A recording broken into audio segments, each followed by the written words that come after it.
नमस्कार बंधुरा नतून एक भिडियोते आपनादेर प्रत्येके जानाई स्वागतम। এই মুহূর্তে আবহাওয়ার গুরুত্বপূর্ণ খবর, ঘূর্ণিঝড় মন্থার গতিপথে একাধিক পরিবর্তন ঘটল। সেই সঙ্গে বন্ধুরা আপনাদেরকে জানিয়ে রাখি, বাংলায় এই ঘূর্ণিঝড় মন্থার প্রভাবে ব্যাপক বৃষ্টিপাত হবে জানাচ্ছে আবহাওয়া দপ্তর।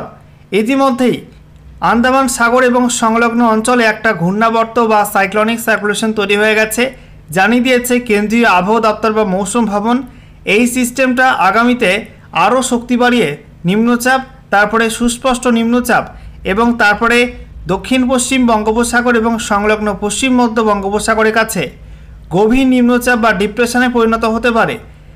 সেই সঙ্গে আপনাদেরকে জানিয়ে রাখি, একাধিক আবহাওয়া সংস্থা এর গতিপথ নিয়ে এবং এর তীব্রতা নিয়ে একাধিক পূর্বাভাস দিচ্ছে।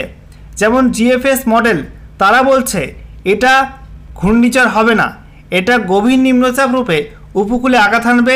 বিশেষ করে এটা অন্ধ্রপ্রদেশ উপকূলের কাছে এসে বাঁক নেবে, তারপরে এটা উত্তর পূর্ব দিকে এগিয়ে গিয়ে উত্তর ওড়িশা উপকূল এবং সংলগ্ন পশ্চিমবঙ্গ উপকূলের কাছে আঘাত হানতে পারে এবং গভীর নিম্নচাপ রূপে গাঙ্গেয় পশ্চিমবঙ্গ এবং সংলগ্ন উত্তর ওড়িশায় ব্যাপক ঝড় বৃষ্টি দিতে পারে। সেই সঙ্গে বন্ধুরা জানিয়ে রাখি, ECMWF মডেল তারা অন্য আপডেট দিচ্ছে।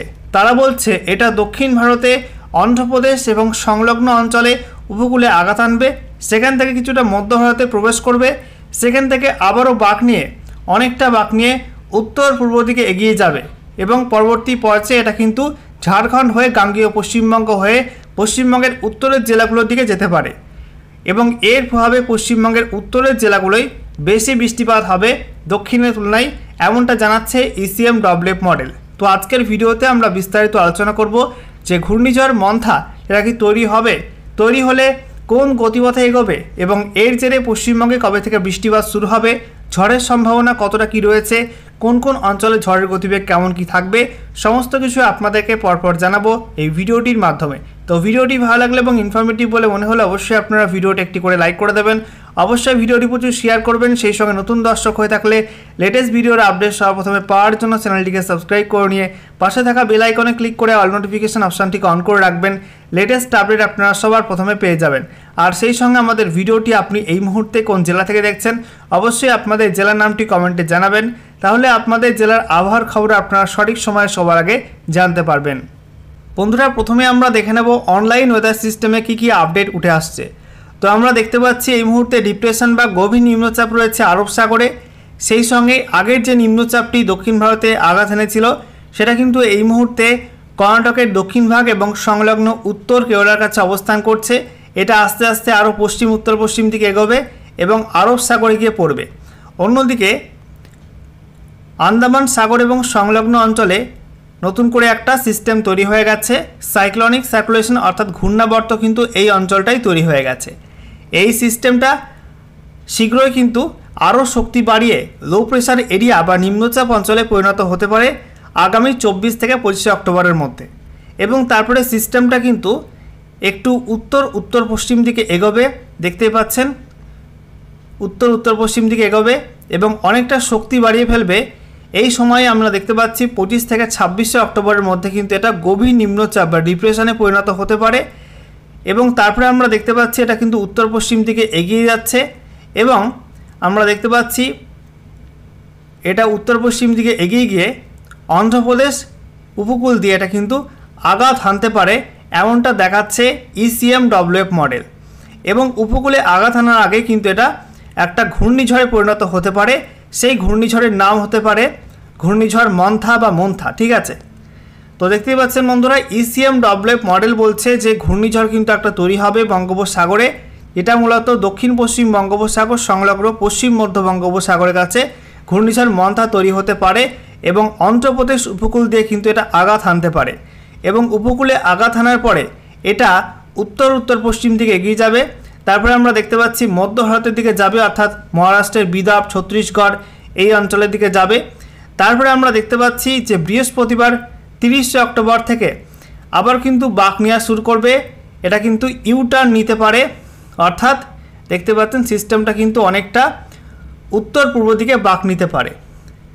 আপনাদেরকে দেখাবো, দেখতে পাচ্ছেন বন্ধুরা উত্তর পূর্ব দিকে বাঁক নিতে পারে এবং এটা উত্তর ছত্তিশগড় হয়ে আস্তে আস্তে ঝাড়খণ্ডের মধ্যে ঢুকবে, ঝাড়খণ্ড হয়ে এটা কিন্তু ঝাড়খণ্ড বিহার হয়ে পশ্চিমবঙ্গের মধ্যে ঢুকতে পারে, গাঙ্গেয় পশ্চিমবঙ্গ এবং তারপরে উত্তরবঙ্গের দিকে যেতে পারে এই সিস্টেমটা।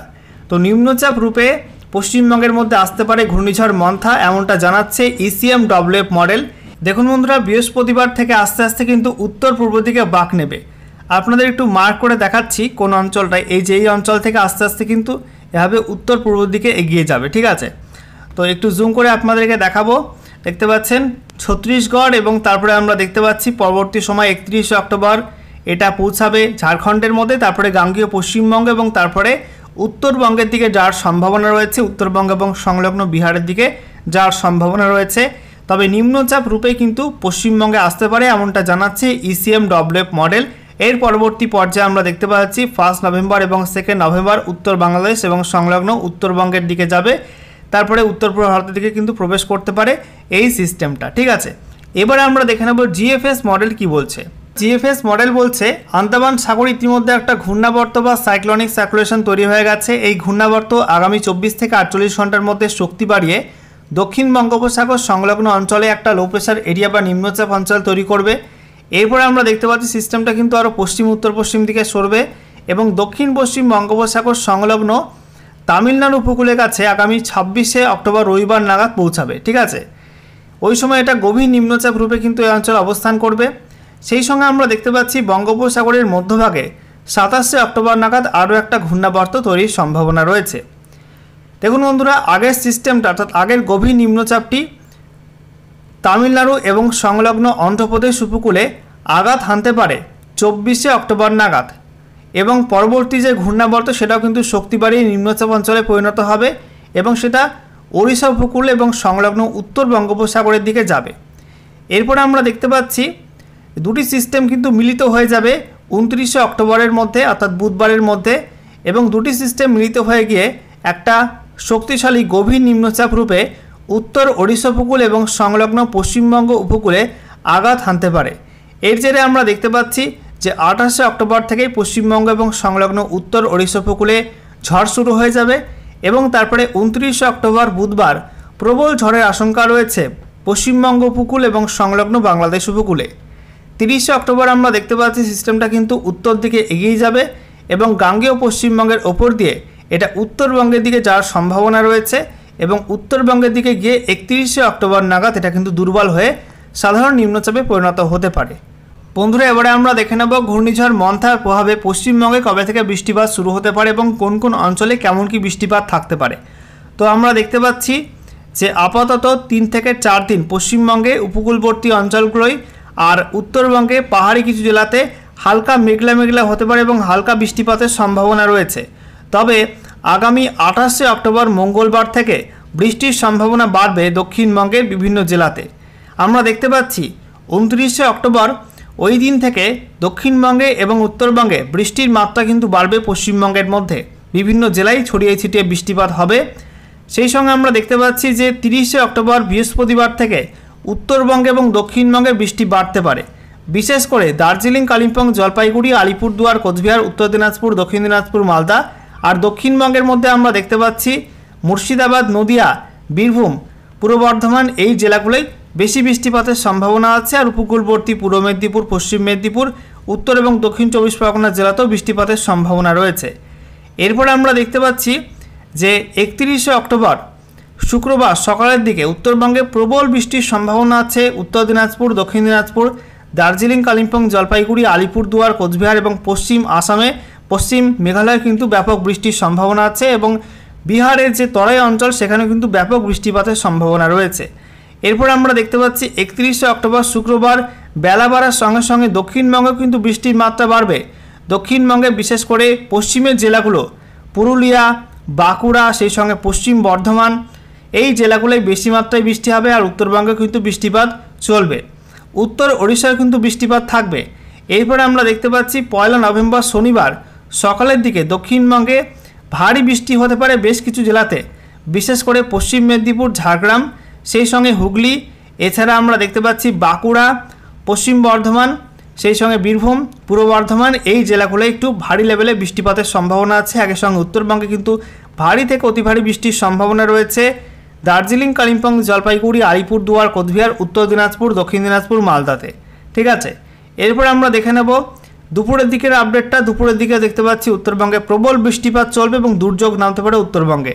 দক্ষিণবঙ্গে নদিয়া, সেই সঙ্গে আমরা দেখতে পাচ্ছি হুগলি, উত্তর চব্বিশ পরগনা, এই জেলাগুলি হালকা মাঝারি বৃষ্টিপাত হতে পারে। রাতের দিকে ওই হালকা হালকা বৃষ্টিপাতের সম্ভাবনা থাকবে দক্ষিণবঙ্গে।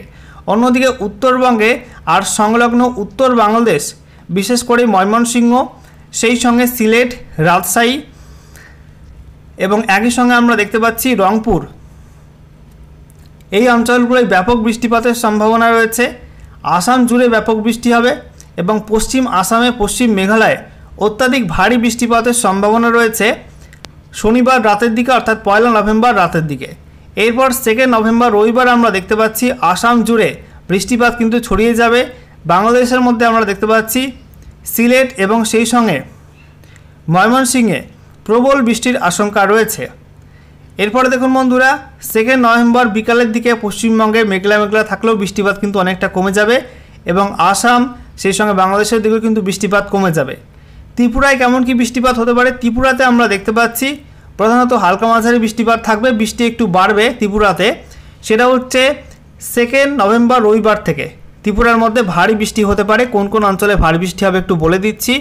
দেখুন বন্ধুরা, ত্রিপুরার মধ্যে আমবাসা, আমারপুর, আগরতলা, তারপরে খোয়াই, কুমারঘাট, এদিকে শিলচড়ি বাজার, উদয়পুর, পেলোনিয়া, এই অঞ্চলগুলোই বেশি বৃষ্টিপাতের সম্ভাবনা রয়েছে। ঠিক আছে, তো আপাতত এই আপডেটটা উঠে আসছে। পরবর্তী সময় যদি কোনো পরিবর্তন হয় তাহলে আপনাদেরকে সেই পরিবর্তিত আপডেটটাও জানিয়ে দেব।